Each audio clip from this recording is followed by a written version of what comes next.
hope you guys all are doing good. তো recently ছিল নাইকাতে hot pink sell, তো সেখান থেকে আমি বেশ কিছু প্রোডাক্ট নিয়েছি, কিছু কিছু জিনিস আমি রিপারচেজ করেছি। তো সব কিছু তোমাদের সাথে ডিটেলসে শেয়ার করব, স্কিপ না করে ভিডিওটা শেষ পর্যন্ত দেখতে থাকো। আর আমি এখন যে মেকআপ লুকটা করে আছি সেটা টিউটোরিয়াল কিন্তু খুব তাড়াতাড়ি আসছে আমার চ্যানেলে, সো কিপ ওয়াচিং। আর ভিডিও ভালো লাগলে অবশ্যই আমার চ্যানেলটিকে সাবস্ক্রাইব করে দিও। So without further ado let's get started. তো এই হলো আমার নাইকার পার্সেল, বিশাল বড় বক্সের মধ্যে চলে এসেছে। চলো এবার এক এক করে সবকিছু ডিটেলসে তোমাদের সাথে শেয়ার করে ফেলি। So first one is makeup cleansing pad. এটা আমি ফার্স্ট টাইম পারচেস করলাম।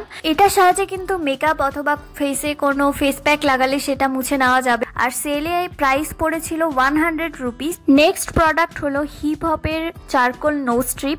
এটা আমি রিপারচেস করেছি, আগেও এটা আমি ইউজ করেছি, ভীষণ ভালো একটা প্রোডাক্ট। এখানে টোটাল 6টা নোজ স্ট্রিপ আছে। প্রাইস আমার পড়েছিল 179।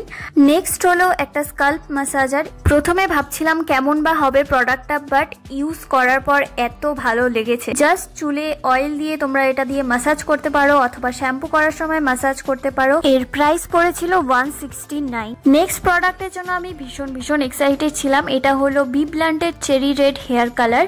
তো হেয়ার কালারটা ইউজ করে অবশ্যই তোমাদেরকে রিভিউ দেবো। আর প্রাইস পড়েছিল 169।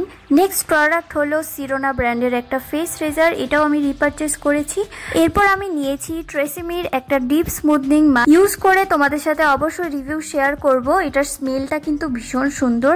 প্রাইস পড়েছিল 338। So the next one is, গন্ধটা কিন্তু ভীষণই, তো দেখতেই পেলে জাস্ট কয়েক ড্রপ আমি সিরামটা নিয়েছি আর আমার পুরো চুলে সেটা দিয়ে। আর এই সিরামটা নেক্সট আমি পারচেস করেছি একটা কামার। এটা হলো 50 ml এর একটা বোতল। এটার সাথে আমাকে 25 ml এর একটা বোতল ফ্রি দিয়ে দিয়েছিল। এটাও রোজ টোনারই ছিল, এরকম কোনো সাইড এফেক্ট নেই। আর প্রাইস পড়ে। নেক্সট প্রোডাক্টের জন্য আমি কিন্তু ভীষণ রকম ভাবে এক্সাইটেড ছিলাম, কারণ অনেক দিন ধরে এটা নেওয়ার ইচ্ছে ছিল। এটা হলো মার। খুব তাড়াতাড়ি এটা ইউজ করে তোমাদের সাথে আই মেকআপ লুক শেয়ার করব। কালার গুলো জাস্ট দেখো ভীষণই। এই প্যালেটটার প্রাইস করেছিল 259। তো প্রাইস হিসেবে কিন্তু ভীষণই ভালো একটা প্যালেট, তোমরা অবশ্যই এটাকে। নেক্সট হলো মিস ক্লিয়ারের ব্লু কাজল। এটার প্রাইস পড়েছিল অনলি 55। খুব বেশি ডিপ কালার কিন্তু এটাতে একদমই হবে না, আর এটাতে একটু গ্লিটার পার্টিকেলসও আছে। নেক্সট হলো ইনসাইড কসমেটিক্স এর নিউড কাজলটা কিন্তু বেশ পিগমেন্টেড। আমি অ্যাপ্লাই করে তোমাদেরকে দেখিয়ে দিচ্ছি কতটা পিগমেন্ট আসে এটা ইউজ করার পর। আর এটার প্রাইস পড়েছিল 92 অনলি। তো প্রাইস হিসেবে প্রোডাক্ট কিন্তু ভীষণই ভালো। নেক্সট হলো পিএসসি এর killer glow highlighter in the shade raw silk. যারা ইন্ডিয়ান মিডিয়াম স্কিন টোন আছো বা আমার স্কিন টোনের যারা আছো তাদের জন্য কিন্তু এই শেডটা একদম পারফেক্ট। তো এটার অফার প্রাইস পড়েছিল 591।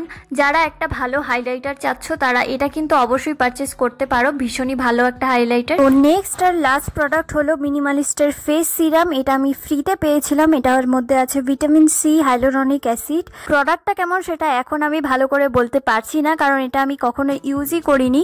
ইউজ করার পর তোমাদের আমি অবশ্যই এটা রিভিউ দিয়ে দেব।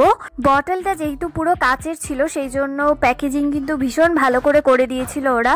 তো যাই হোক, এই ছিল আজকের ভিডিও। কেমন লাগলো কমেন্টে অবশ্যই জানিও। ভালো লাগলে বন্ধুদের সাথে শেয়ার করে দিও আর আমার চ্যানেলটিকে সাবস্ক্রাইব করে দিও। আজকের মতো এই পর্যন্তই। দেখা হচ্ছে নেক্সট ভিডিওতে। Till then bye and take care.